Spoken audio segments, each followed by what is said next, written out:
The morning mist clung to the forest floor like ghostly fingers as Elena Vasquez made her way through the dense woodland. Her medical kit bounced gently against her hip with each step, the familiar weight of comfort during these solitary patrol rounds. As a field medic stationed at the remote outpost of Heaven's Edge, she had grown accustomed to the peaceful silence of these early morning walks, checking the perimeter sensors and ensuring no wounded soldiers lay forgotten in the wilderness.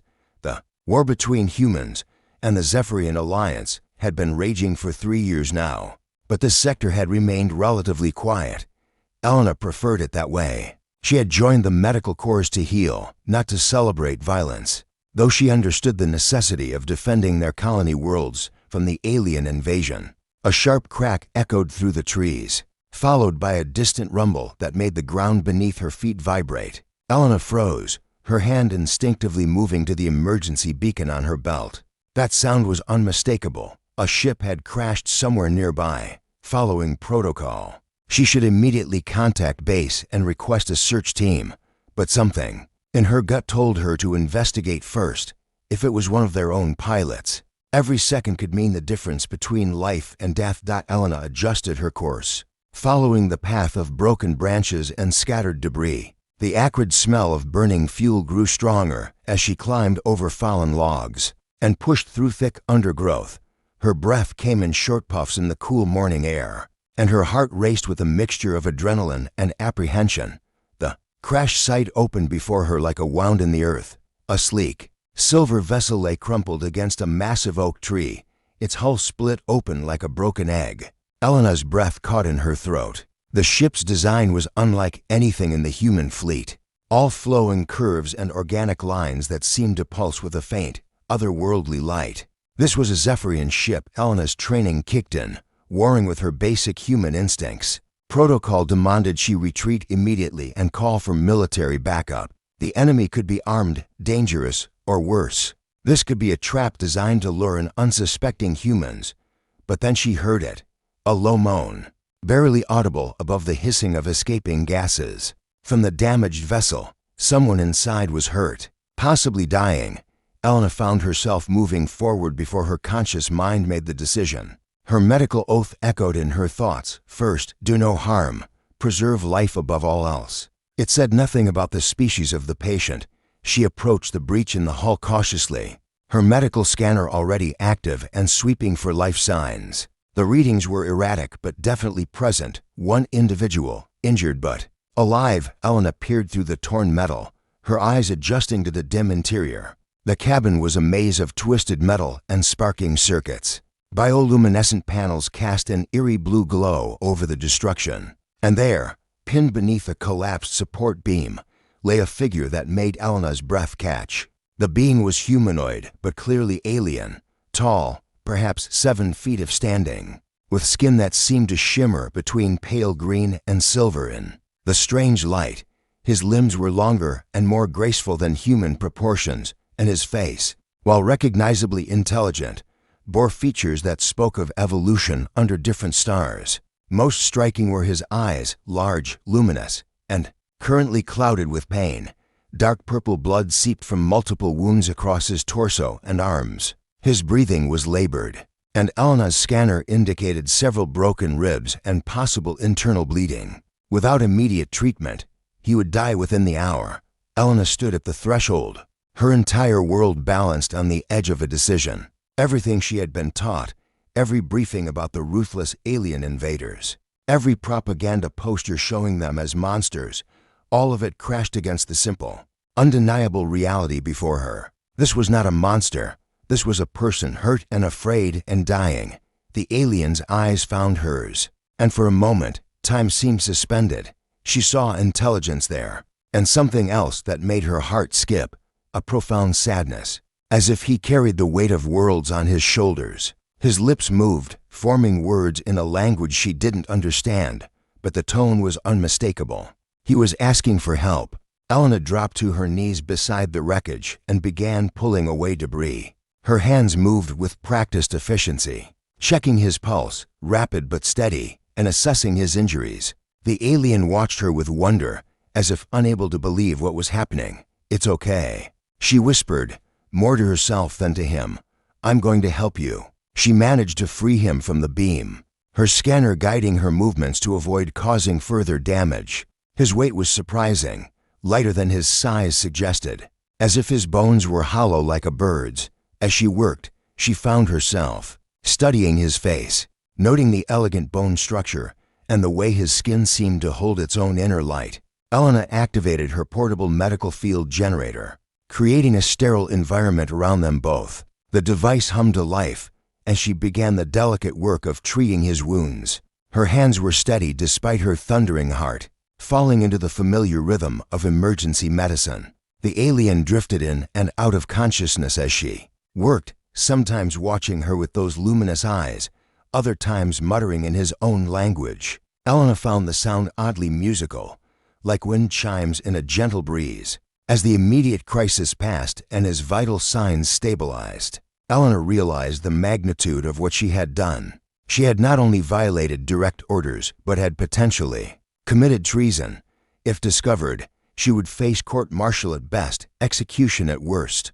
But looking down at her patient, for that's what he was now, regardless of species, she felt no regret, only a strange sense of rightness, as if the universe had conspired to bring them together at this moment. The alien's eyes opened again, clearer now, and he spoke a single word in accented, but recognizable English. "Thank you." Elena felt tears. She didn't know she was crying slide down her cheeks.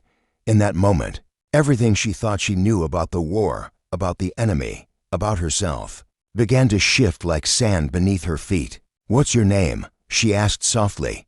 He smiled, an expression so achingly human it made her chest tight. "Kefir," he said. "I am called Kefir." "Elena," she replied. "My name is Elena." As the morning sun climbed higher through the canopy, Elena made another decision that would change both their lives forever. She would not report this crash. Instead, she would take him somewhere safe, somewhere she could continue his treatment and perhaps begin to understand how the people from different worlds had found each other in this vast, violent universe. The war could wait. Right now, there was only this moment, this choice, and the beginning of something that would reshape everything they thought they knew about love, loyalty, and what it truly meant to be human. The old mining station had been abandoned for over a decade, its tunnels carved deep into the mountainside like ancient catacombs.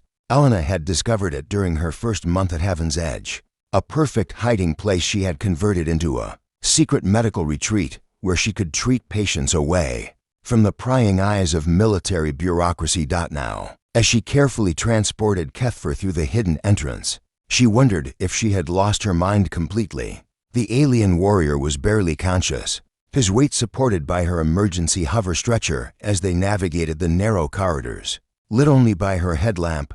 "Almost there," she whispered, though she wasn't sure if he could understand her. His breathing had stabilized during the journey, but his luminous eyes remained clouded with pain and confusion. The main chamber opened before them, a natural cavern she had equipped with salvaged medical equipment and supplies. Bioluminescent panels cast a soft, healing light across the space, and the air recyclers hummed quietly in the corners. It wasn't much, but it was clean, private, and off all official maps. Elena transferred Kefir to the medical bed, her hands gentle but efficient as she continued his treatment. His alien physiology fascinated her. His circulatory system seemed to operate on different principles than human biology, with his purple blood carrying what appeared to be bioluminescent compounds that helped accelerate healing. For 3 days, she maintained this routine, dawn patrol to maintain appearances, then stolen hours in the sanctuary caring for her patient. She told her supervisor she was conducting extended perimeter sweeps, a lie that sat heavily on her conscience, but felt necessary. On the 4th morning, she arrived to find Kefir sitting up, his large eyes alert and focused on her entrance. "You return," he said in careful English, his voice like distant thunder. "Each day, you return." Elena set down her medical supplies, her heart racing. This was the first real conversation they would have, and she found herself nervous as a schoolgirl. "How are you feeling?" Kefir touched his chest where the worst wounds had been. The alien healing compounds in his blood had worked remarkably well. leaving only faint silver scars. Better, much better, thanks to your care. He paused, studying her face. Why do you help me? Your people and mine. We are enemies. Elena pulled up a chair beside his bed, considering her answer. I don't know, she said finally. When I saw you hurt, I couldn't just walk away. It didn't matter what species you were. This is unusual behavior for a human soldier. I'm not a soldier, Elena corrected. I'm a medic. My job is to heal, not to hurt. Kefir's expression softened. On my world, we have a saying, the heart that heals knows no boundaries. I think you understand this. Over the following days, their conversations grew longer and more personal. Elena learned that Kefir came from Zephyros Prime, a world of floating cities and bioluminescent forests. He spoke of his family, his younger sister Nira, who worried constantly about his safety, and his parents, who were artists rather than warriors. I never wanted to be a soldier, he admitted one evening as Elena checked his healing progress. But when the war began, every able-bodied Zephyrian was conscripted. We were told humans were expanding aggressively, threatening our colonies. Elena paused in her examination. We were told you invaded our outer settlements without provocation. Their eyes met, understanding passing between them like an electric current.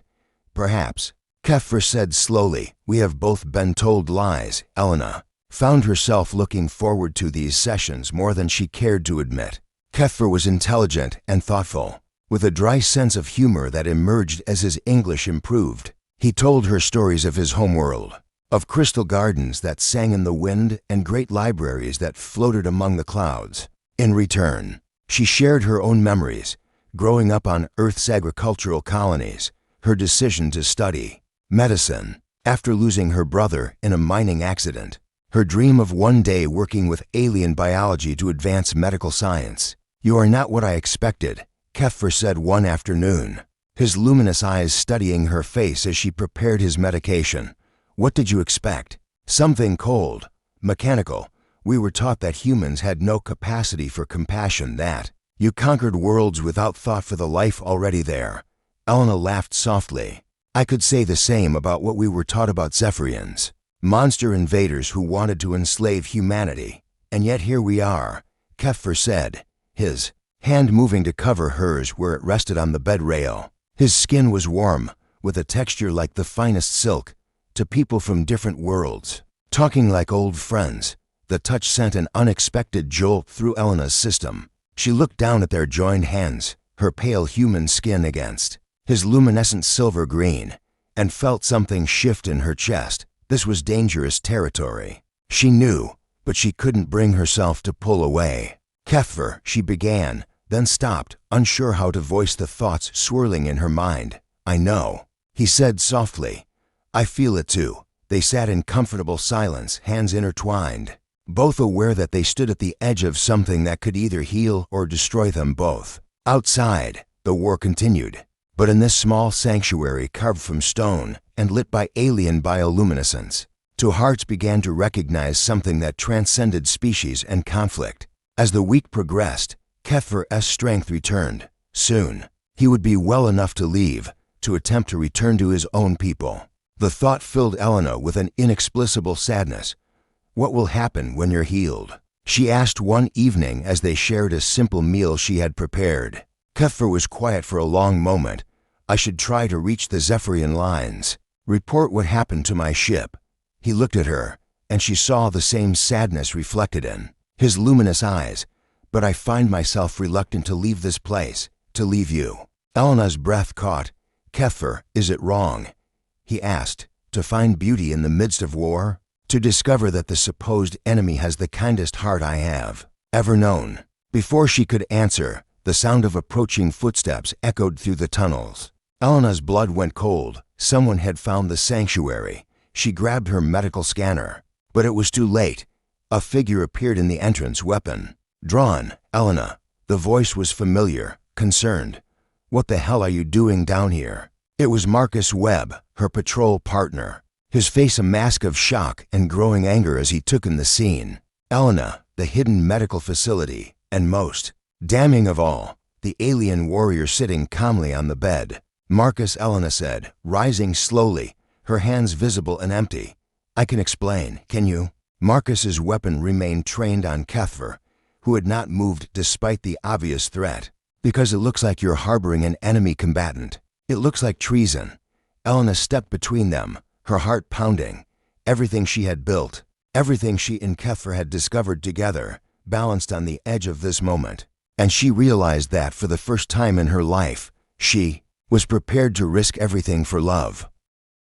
Marcus Webb had always prided himself on following orders and maintaining discipline, but nothing in his military training had prepared him for this moment. His patrol partner, the woman he had secretly harbored feelings for over the past year, stood protectively in front of an alien warrior, her eyes blazing with defiance. Put the weapon down, Marcus, Elena said, her voice steady despite the tension crackling through the air. He's not a threat. Not a threat. Marcus's grip tightened on his rifle. Elena, that's a Zephyrian soldier. Do you have any idea what you've done? Kethver rose slowly from the bed, his movements careful and non-threatening. Despite his imposing height, there was something almost gentle about his presence. Your friend speaks truth, he said in his carefully pronounced English. I mean no harm to you or your people. Marcus stared at the alien in shock. It talks, he talks, Elena corrected sharply. His name is Kethver, and he's been recovering from injuries sustained in a crash landing. A crash landing you failed to report, Marcus said, his voice tight with anger and hurt. Elena, I've been covering for you for days, telling the brass you were conducting extended reconnaissance. I thought you were. He trailed off, his eyes moving between Elena and Kethver, noting the subtle intimacy in their body language. Thought I was what? Elena asked, though she could see the pain in Marcus's familiar brown eyes. I thought maybe you needed space. Time to think about us. Marcus lowered his weapon slightly, his shoulders sagging. I've been trying to work up the courage to tell you how I feel for months, and instead I find you here with him. The revelation hung in the air like a physical presence. Elena felt her heart clench with sympathy for Marcus, but also with the terrible certainty that whatever she might have felt for him in another time, another place, paled in comparison to what she had discovered with Kethver. Marcus, she began. Gently, I never knew. Of course you didn't, he said bitterly. You were too busy playing doctor to the enemy. Kethver stepped forward, and Marcus immediately raised his weapon again. But instead of attacking, the alien warrior spoke with quiet dignity. You have feelings for Elena. Kethver said, this I understand. She is remarkable, but your anger is misplaced. Don't tell me where to place my anger, Marcus snapped. The war between our peoples, Kethver continued, ignoring the threat. It is built on lies. Both sides have been manipulated, used as weapons against each other. Marcus laughed harshly. Right, and I suppose you're going to tell me that you Zephyrians are actually peaceful flower children, who just want to hold hands and sing songs. We are not warriors by nature. Kethver said simply.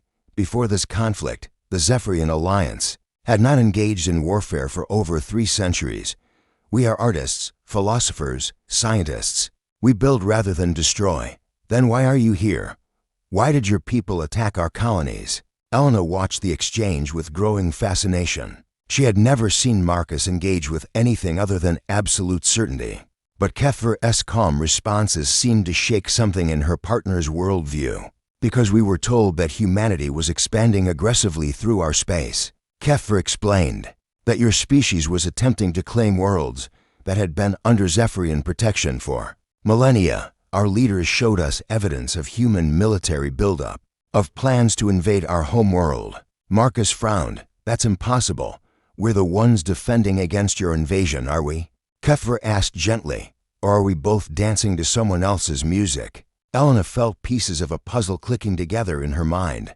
The timing, she said suddenly. Marcus, when did the first attacks happen? The ones that started the war, 3 years ago. The massacre at Kepler Station. Marcus's voice was grim with memory. Zephyrian ships appeared without warning and destroyed everything. Thousands dead. And you, Elena asked Kethver, when did your people first encounter human aggression? The destruction of Research Station Velter, Kethver replied. Also 3 years ago. Human ships arrived and obliterated one of our peaceful research facilities. The loss of life was significant. Marcus lowered his weapon completely, his face pale. That's impossible. Both attacks couldn't have happened simultaneously unless someone wanted us to go to war, Elena finished. The three of them stood in stunned silence as the implications sank in. Finally, Marcus ran a hand through his hair and sank into a nearby chair. "This is insane," he muttered. "You're telling me the entire war is some kind of setup?" "It would explain much," Keffer said, settling back onto the bed. His luminous eyes were sad but not surprised. On Zephyros Prime, there were always some who questioned the official narrative, but they were silenced, accused of being traitors or human sympathizers. "Same here," Marcus admitted reluctantly.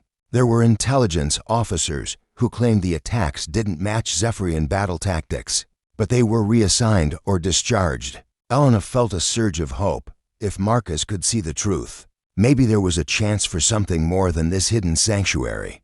"So what do we do?" Marcus looked at her, and she saw the war between duty and growing understanding in his expression. "Elena, even if what he's saying is true, you've still violated direct orders. You've committed treason by any military definition." "Then court-martial me," Elena said firmly. "But I won't apologize for saving his life, and I will not apologize for caring for her," Keffer added, his voice gentle but unwavering. Marcus stared between them, and Elena saw the moment he truly understood the depth of connection that had formed between her and the alien warrior. His shoulders slumped in defeat. "You love him," he said quietly. Elena took a shaky breath. She hadn't admitted it to herself yet, but hearing the words spoken aloud made the truth undeniable. "Yes," she whispered, "I do." Keffer's luminous eyes found hers, and the emotion she saw there took her breath away. "And I love her," he said simply. "With everything I am." Marcus was quiet for a long moment, staring at the floor. When he looked up, his expression had changed to something Elena had never seen before. Not anger or hurt, but a kind of resigned wisdom. "If this war really is a lie," he said slowly, "then maybe the only way to fight it is with truth." He looked at Keffer. "You said there were others on your side who questioned the official story?" "Yes, my sister Nira among them. She is, how do you say, an investigative researcher. She has been gathering evidence about the war's origins, and there are humans who've been asking the same questions," Marcus added. "Maybe it's time they started asking them together." Elena felt tears sting her eyes. "Marcus, what are you saying?" He stood up, shouldering his rifle. "I'm saying that maybe love isn't the enemy here."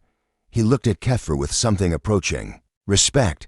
"But if we're going to do this, we're going to do it right. No more hiding in caves. If there's really a conspiracy behind this war, we need proof, real proof." Keffer nodded solemnly.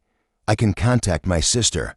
She has been trying to reach me since my ship went down. And I can reach out to some contacts in intelligence," Marcus said. "People who might listen to reason." Elena felt a surge of hope unlike anything she had experienced since the war began. "You really think we can do this?" Marcus smiled, and, for the first time since he'd arrived, it was genuine. "I think," he said, "that if anyone can figure out how to turn enemies into lovers, it's you." As they began to plan their next moves, Elena felt the weight of destiny settling around them. They were no longer just three individuals hiding in a cave. They were the beginning of something that could change the course of the war itself. But first, they had to survive long enough to make that change possible. The transmission came through on a frequency so rarely used that at first, Marcus thought it was equipment malfunction.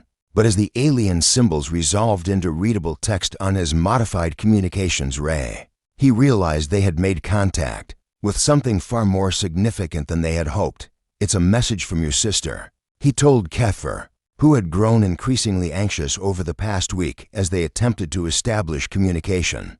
With the Zephyrian resistance movement, Keffer's luminous eyes brightened with relief and concern. "What does she say?" Marcus frowned at the translation matrix. "She's coming. She says she has proof of what we suspected, but she's being hunted by her own people, apparently. Asking questions about the war's origins is considered treason on both sides." Elena looked up from where she was organizing medical supplies.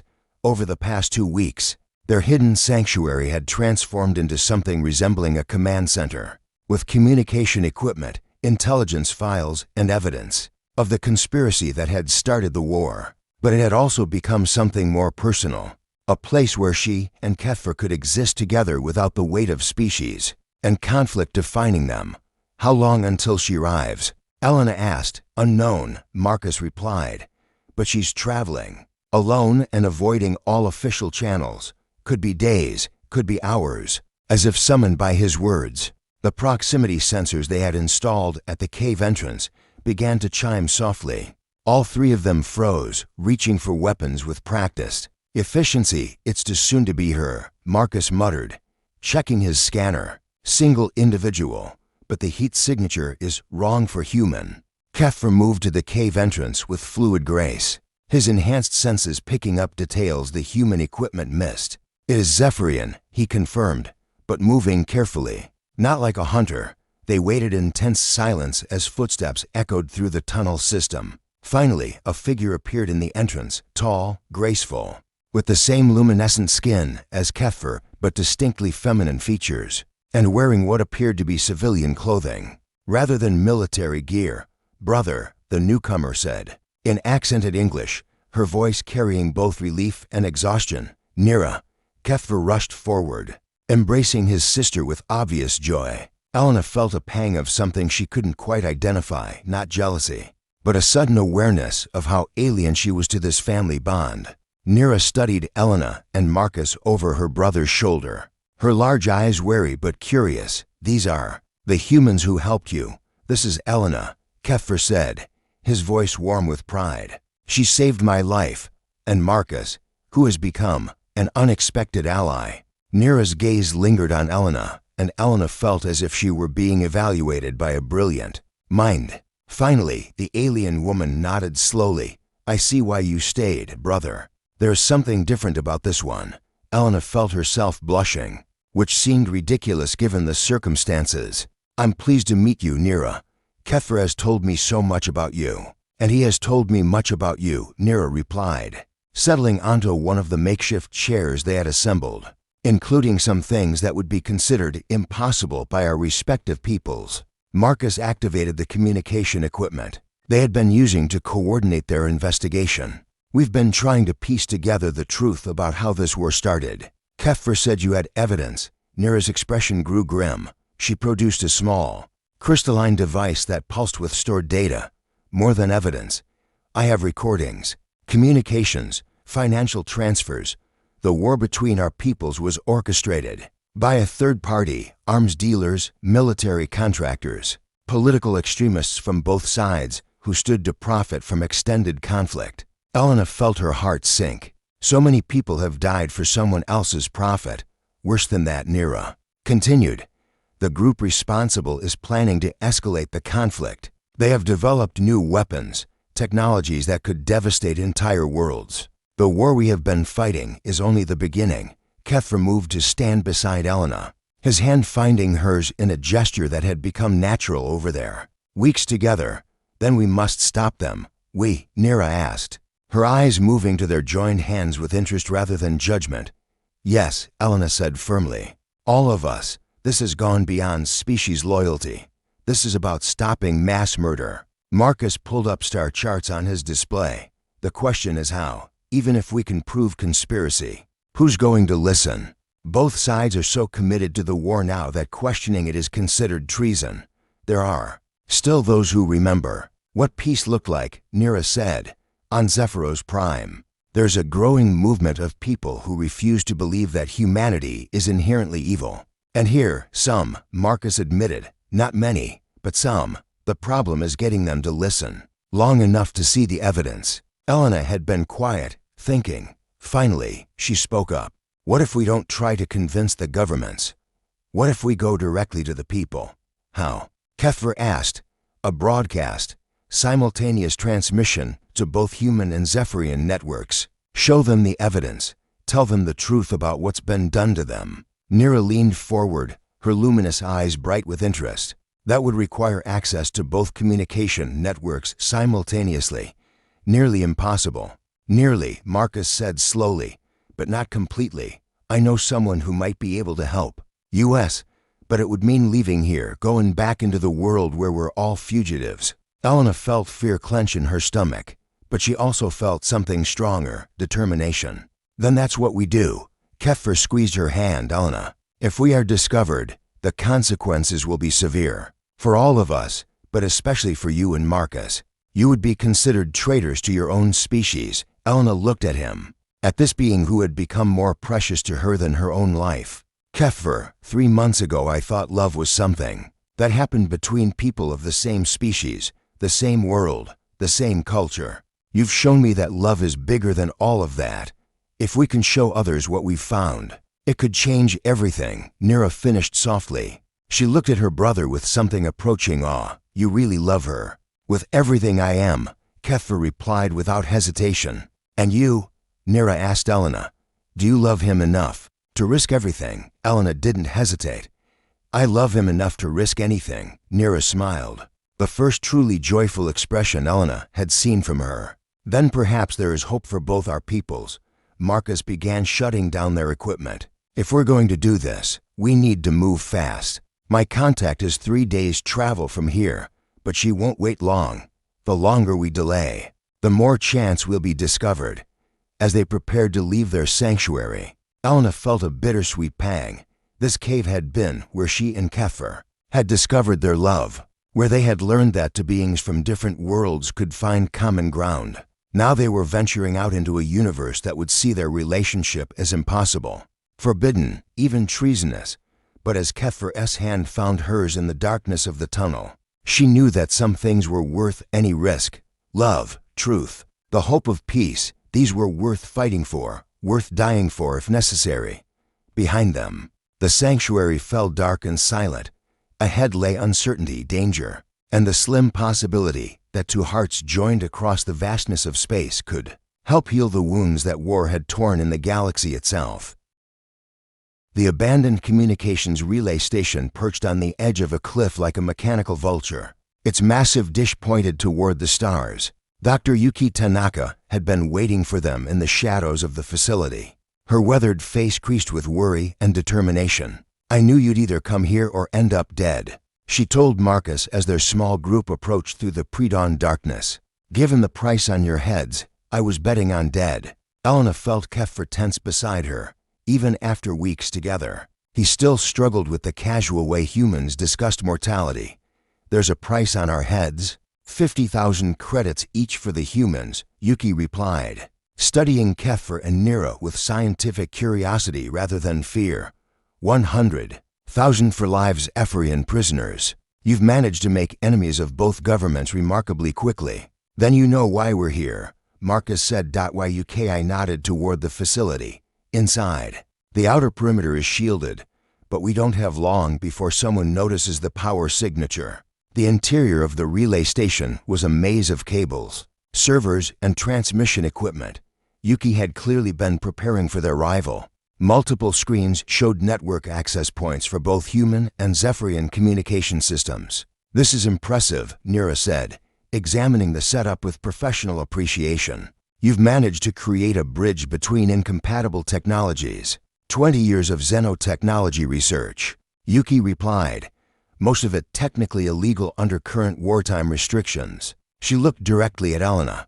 Marcus tells me you have evidence that could end this war. Elena produced the crystalline data device Nira had brought, proof that the entire conflict was engineered by war profiteers, names, dates, financial records, and more, Nira added. Intelligence about planned escalations that could devastate both our homeworlds. Yuki inserted the device into her system, her eyes widening as the data cascaded across her screens. This is comprehensive. Financial ties between defense contractors and extremist political groups, falsified intelligence reports, even recorded conversations planning the initial attacks. She looked up at them. This could indeed end the war. It could also get us all executed for treason. Then we'd better make sure it works, Elena said. Over the next several hours, they prepared their broadcast. Elena and Keffer would present the evidence together, their very presence as a human Zephyrian couple serving as living proof that peace was possible. Nira and Marcus would provide technical analysis and supporting documentation. As they worked, Elena found herself stealing glances at Keffer. His luminous eyes were focused on the task at hand, but she could sense his nervousness. This broadcast would expose not just the conspiracy behind the war, but their relationship to both species. Are you ready for this? She asked him during a brief break. Keffer took her hands in his warm touch sending familiar electricity through her system. I am ready for anything. As long as we face it together, even if both our peoples reject us, then we will find new people, he said simply. Or we will build a place where love is not limited by the shape of one's face or the color of one's blood. Elena felt tears sting her eyes. How did I get so lucky? Luck had nothing to do with it, Keffer replied, leaning down to press his forehead against hers in the Zephyrian gesture of deep affection. This was destiny, ready for final transmission check. Yuki called from her control station. They took their positions in front of the cameras. Elena wore her medical uniform, the symbol of healing rather than warfare. Keffer had chosen simple civilian clothing that emphasized his non-military status. Together, they looked like what they were to people who had found love despite an universe that told them it was impossible. Broadcasting in 30 seconds, Yuki announced, "Once this goes out, there's no taking it back." Elena squeezed Keffer's hand. Around them, red lights indicated they were transmitting simultaneously to human and Zephyrian networks. Across dozens of star systems, citizens of both our worlds, Elena began, looking directly into the camera. My name is Elena Vasquez, and I am a human medical officer. 3 months ago, I made a choice that changed my understanding of everything I thought I knew about this war. And I am Keffer of Zephyros Prime. Keffer continued, his accented English clear and strong. I was a soldier in what I believed was a just war, until I learned that justice had nothing to do with it. They presented their evidence methodically. Financial records, recorded conversations, documented proof of the conspiracy that had manipulated both species into conflict. But more than the data, they offered something else: hope. We stand before you as proof that the hatred between our peoples is not natural, Elena said. We are proof that love can bridge any divide, that understanding can overcome fear. This war has cost both our civilizations too much, Keffer added. Too many lives, too many dreams, too many chances for the friendship that should exist between our peoples. As they neared the end of their presentation, alarms began sounding throughout the facility. Yuki's fingers flew over her controls. Military ships approaching from both sides, she announced grimly. We've got maybe 5 minutes before they're in weapons range. Elena felt her heart racing, but she also felt a strange calm. Whatever happened next, they had told the truth. They had offered the galaxy a different path. We may not survive to see the peace we're fighting for, she continued, not breaking eye contact with the camera.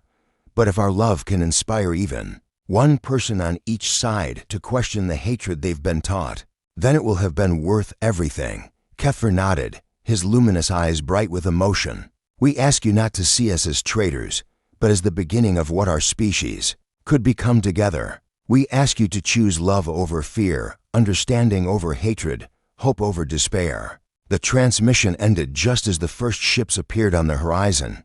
Both human and Zephyrian vessels approached the relay station, their weapons powered but not yet firing. This is it, Marcus said, checking his sidearm. Whatever happens now, we face it together, Elena finished, taking Keffer's hand once more. But instead of weapons fire, the approaching ships began broadcasting on open channels. Voices from both species filled the communications array.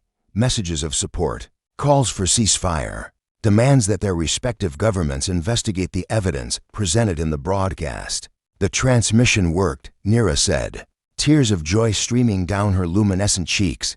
People are listening. Over the following days, as they waited in protective custody for the investigation to conclude, Elena and Keffer watched their world change. The evidence they had presented sparked massive protests on both homeworlds. Politicians who had profited from the war were arrested. Military leaders who had questioned orders were vindicated. Most importantly, the shooting stopped. 6 months later, Elena stood on the observation deck of New Haven Station. The first joint human-Zephyrian colony established in neutral space. Below them, the city sprawled across the surface of a garden world, its architecture a beautiful fusion of human engineering and Zephyrian bioluminescent design. Kethver joined her at the viewing port, slipping his arms around her waist from behind. Second thoughts? He asked, his breath warm against her ear. Elena leaned back against his chest, watching children of both species play together in the parks below. Never, she said. This is where we belong, together, he agreed. In the distance, ships from dozens of species were arriving for the formal peace treaty signing. The war that had begun with lies and manipulation was ending with truth and love. And in a small ceremony that evening, witnessed by friends from both worlds, Elena Vasquez and Kethver of Zephyros Prime exchanged vows that proved love truly was the most powerful force in the universe. Their wedding became legend, inspiring countless others to look beyond species and skin color to find the hearts that beat in rhythm with their own. And in the years that followed, as the galaxy healed from the wounds of an unnecessary war, their love story was told as proof that even in the darkest times, two hearts could light the way to a brighter future. The alien had been broken and bleeding, and one human had defied everything to help him.